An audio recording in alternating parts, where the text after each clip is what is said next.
నమస్తే ఫ్రెండ్స్. ఈరోజు మీకు కాబూ శనగల వడలు చేసి చూపిస్తాను. ఇవి చాలా టేస్ట్‌గా ఉంటాయి. ఒకసారి చేసి చూసుకోండి.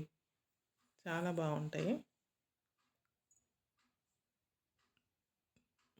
ముందుగా శనగలను ఒకరోజు నైట్ మొత్తం నానబెట్టుకోండి.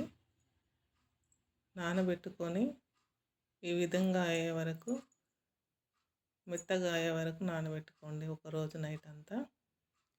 తర్వాత మిక్సీలో వేసుకొని గరుకుగా రుబ్బుకోండి. బాగా మెత్తగా కూడా రుబ్బుకోవద్దు, కొంచెం గరుకుగా ఉండాలి. ఈ విధంగా గరుకుగా అయ్యాక మంచిగా రుబ్బుకొని పెట్టుకోండి.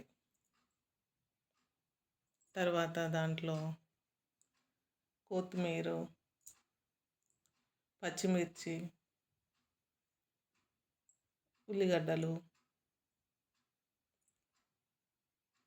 కల్యమాకు, కొత్తిమీర, ఉల్లాకు అన్నీ వేసి, కారము, కొంచెం బియ్యం పిండి కూడా వేసుకోండి, బాగుంటుంది. జీలకర్ర